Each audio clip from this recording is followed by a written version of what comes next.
please subscribe and don't forget to press the bell icon to get notified whenever we upload a new video.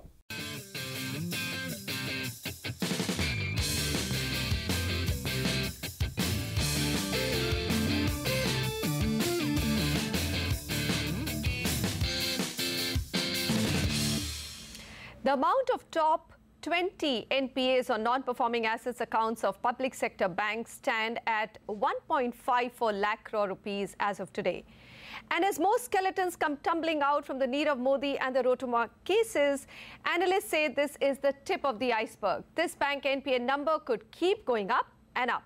Today on Urban Reality, we look at the multi-million scams at the cost of taxpayers' money in a slightly different light. We ask, what happens to all the collateral that the big and the famous offer to banks to take credit loans or LOCs?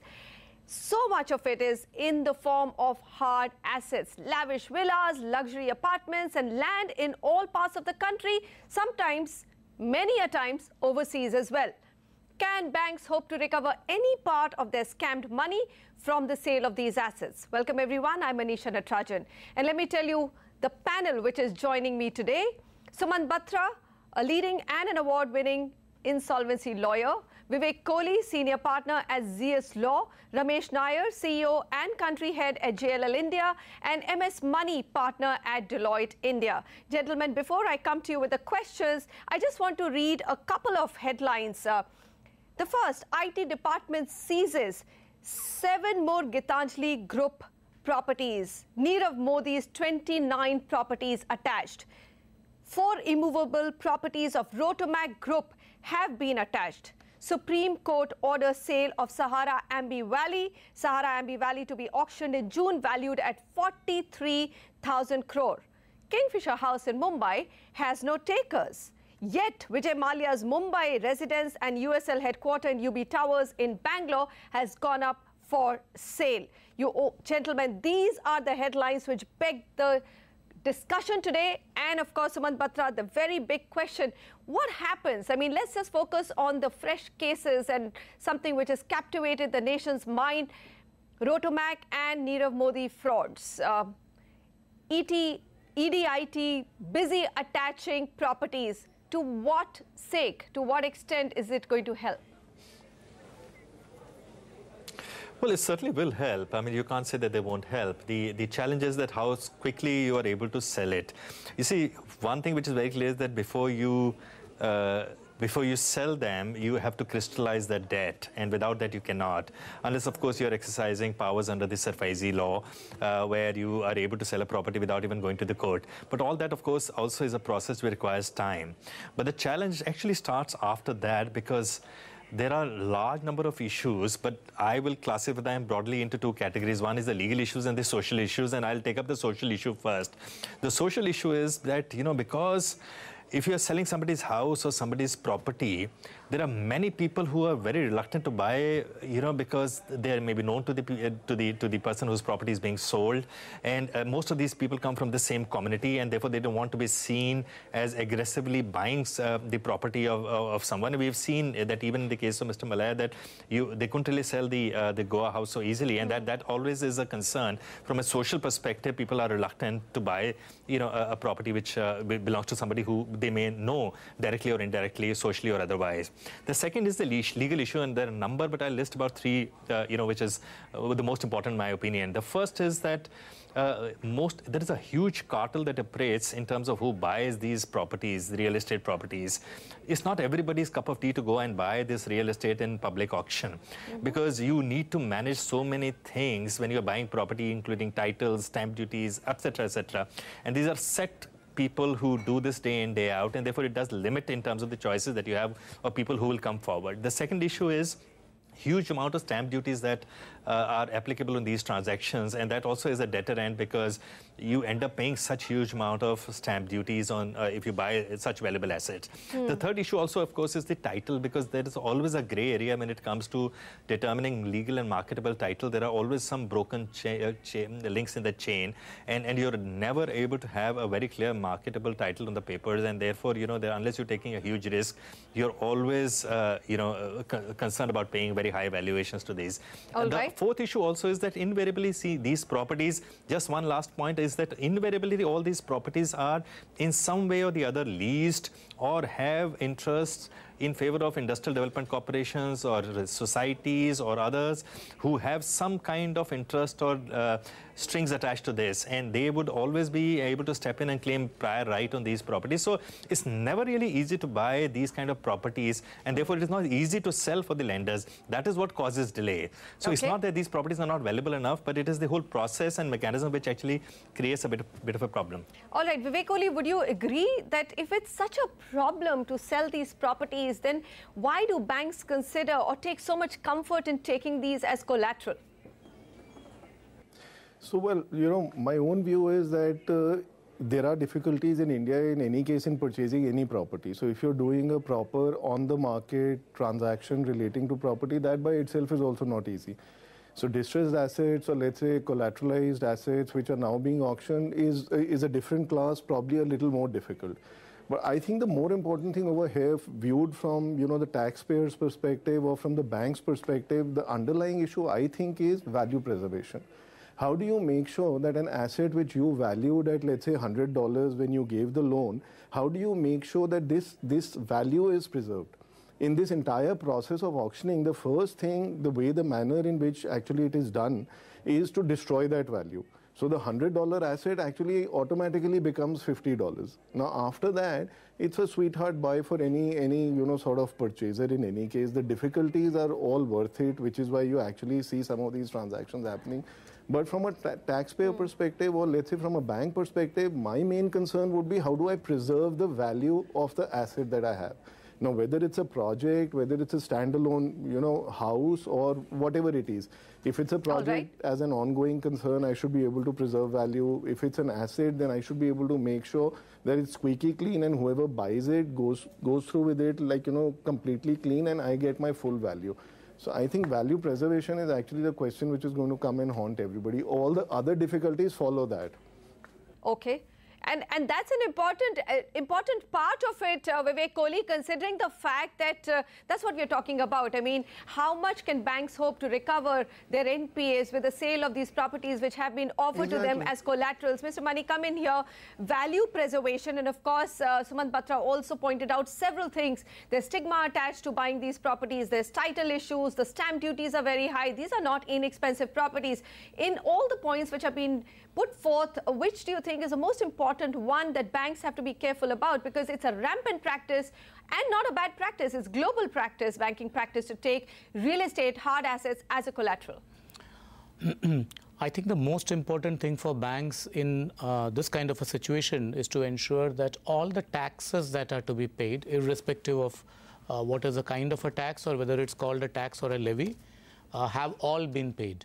Because in the past, we have seen quite a few cases where some of the relevant taxes were not paid, and therefore the buyers were very reluctant to take that property on board because they knew they would have to go through the legal hassle.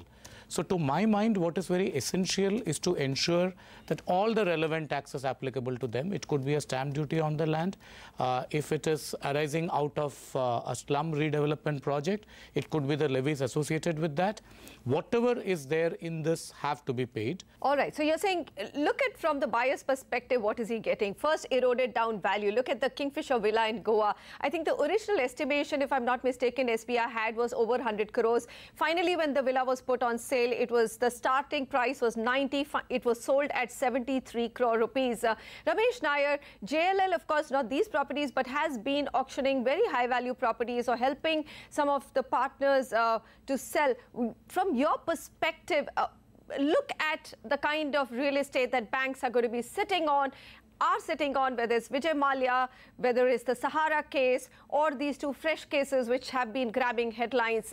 What do you think will be the challenges banks will have in selling this real estate?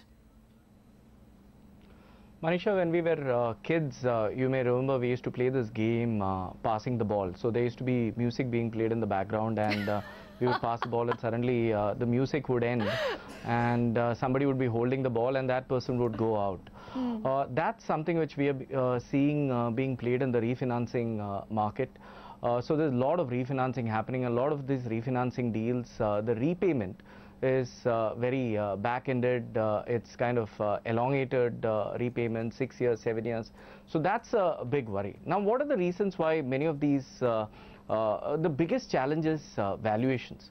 Most of these properties are very highly valued, which is a big challenge. The other big challenge is area calculations. People calculate on carpet area, super built-up area, built-up area. So that calculations, which again has big challenges. And previously, the government has done a good job with regards to the bankruptcy code. But before that, there were multiple rules which were governing, multiple laws, multiple legislations which are governing property disposals of such nature.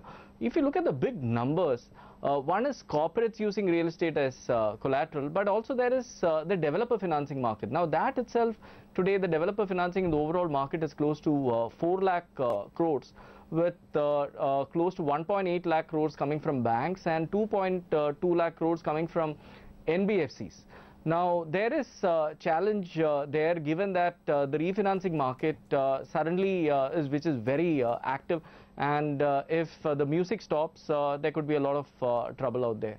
So you've actually just alerted us to another big, probably could get converted into NPA with banks, the developer financing part of it, especially in a market where sales have slowed down so much. Sumant Batra, just coming back to you, there was a recent report, and in 2015, 2016, 2017, India Ratings, CRISIL, ICRA have all been alerting us to the fact that the collaterals are generally overvalued. And I think that's what Ramesh Nair also alluded to. What is the real value of these assets? When the loan is being given, there's a very generous valuation of that asset. Now, what do you do? I mean, how much should the banks be willing to take a haircut? And how do you stop the practice, at least going forward, of overvaluing these real estate assets? You see, we have to appreciate that the banks also ultimately rely on independent valuers to give them the valuation. They don't do the valuations themselves. And it is players in the market who produce those valuations when those valuations are done on parameters that are internationally acceptable. Things change, times change, circumstances change, and the valuations obviously get also changed. So therefore, these are the dynamics which you can't really control, because circumstances would change, markets would fluctuate, so therefore the valuations would obviously also change, and accordingly ultimately compromise your returns from that perspective. That really is not the issue. The issue, in my opinion, is to create a right kind of ecosystem where you can facilitate a quick and efficient and effective sale of these assets without these problems coming in the way. Although, of course, the insolvency law, for example, also permits a sale mechanism to happen on an as-is-where-is basis. And essentially, therefore, you don't really have to go through the drill. But the fact still remains that there are processes that you need to follow. There are compliances that you need to undertake. There are permissions and approvals that you may still require to be undertaken. Of course, you still need to pay stamp duty. My question, though, sorry to interrupt you. It is there. My question here is that I understand all the compliances, but here we have, looking at a solution for banks to just stem that fall of NPAs, or let's say increase in NPAs. Look at Sahara Ambi Valley, that entire project and the several properties that Sahara has across the country have been on sale for the longest time. Some of the marquee hotels, we hear contradictory stories that, the promoters themselves don't want to sell it. So it just seems that the whole process is so complicated that the banks can hope to recover very little of it. Has that been, is that a correct understanding and summary of what has happened in some of these high-profile cases? Well, this comes from the fact that doing real estate business in India is very complex. It is not everybody's cup of tea to do a real estate business in India. And therefore, obviously, there are very few takers who will come forward to buy real estate businesses in the event they come up for sale. And that is why you would find that real estate businesses, always the value is depreciates very, very rapidly. Mr. Mani, is that correct? I mean, then why is real estate chosen as the first point of collateral if it's so hard to sell? I mean, globally it's not that hard. US has an auction process which is very well set, but in India we seem to be battling a complete failure on selling some of these assets and recovering any money. Absolutely. So I would say that there is already a very well established process that all banks and financial institutions have which is in respect of an ongoing assessment of the value of the collateral. So for a moment, if you keep real estate aside, if you were a manufacturer of goods and you were taking a credit facility from a bank, every quarter you would need to tell them what is the value of those goods. Correct. And if the value of those goods go down, your loan eligibility would also go down. So in case of real estate, similarly, we need to have a mechanism whereby any financing agency, it could be a bank, it could be anyone else, and I believe to some extent private equity already does this. So there is an ongoing assessment of the value of the collateral. It's not a one-time exercise that is done when the loan is sanctioned. It has to be done on a quarterly basis, and therefore if there is a top-up required, there can be a top-up required. If there is an increased requirement of finance, that can be done provided the value. You're saying that is missing completely. I mean, That real is estate is not valued every quarter in the portfolio of banks, which is held as collateral. That is something which the banks will need to now get in if they have to have a correlation between the value of the loan and the value of the asset. Okay. All right. We'll keep this conversation going. Look at the kind of real estate which has been attached. Some Tony addresses of Nirav Modi's apartments held in South Mumbai and, of course, even Alibag, etc. We come back and look at it. The sad part is that, I was just going through a couple of websites where people are saying that I've missed out on repaying 28,000 rupees. And guess what? I'm about to lose my entire home. But when it comes to the large scams or frauds or so-called frauds, it's so much harder to get these assets off the books of the bank. Stay with us. Today, under the scanner of our experts, is the hope that banks hold to recover some part of their NPAs by selling off properties of loan defaulters. In fact, what we also need to cover in light of the big PNB scam, Nirav Modi, and the default by Rotomac promoter is how much of the monies have been moved out of the country also by these so-called billionaires, and is there any hope of banks to lay their hands on these overseas assets? Vivek Kohli, is there anything in legislation which provides that you can actually get some of these overseas assets also included when you're looking at recovery? Well, sure. If you want to go after the overseas assets, the first step that you're going to have to do, Manisha, is prove that the ownership or the beneficial ownership of the asset lies with the defaulting promoter or the promoter family over here. Now, that by itself, given, the fundamental nature in which all these properties are housed, under trusts, various layers, companies and tax havens, it's a fairly difficult job to, trace out the money trail and then, arrive at that this is a property which is actually the result of the money which was siphoned off. So it's a tough job. It's not that it hasn't happened before, but unfortunately within India, I don't think we have a very happy, great track record of being able to do that. So while you may go after all assets in India, the foreign assets really, unless they are well known or established or acknowledged as that of the promoter family, I really don't see how you're going to get into a very quick result over there. That is always going to be a difficult proposition. Okay, so let me come back to then the two big scams that we are discussing today, which is the Nirav Modi, Gitanjali properties, which have got attached, and also the Rotomac promoter properties. Vivek Kohli, run us through the process in terms of how long could these properties take to come into the market and banks get their hands on them? What happens now? So if these properties, if they are mortgage properties, then as Suman said that, you'll go under the SAFESI law, you give a 60-day period notice. And after that, the process kicks in. You simply, after that, put them up for auction. If the defaulter has any remedy, it's only before the DRT. He can go and file his essay and, whatever comes out of that. Usually, courts are extremely reluctant now granting a stay without an upfront deposit. So there's at least there's some color of the money that you will see immediately when the property goes into auction if the promoter wants to preserve it.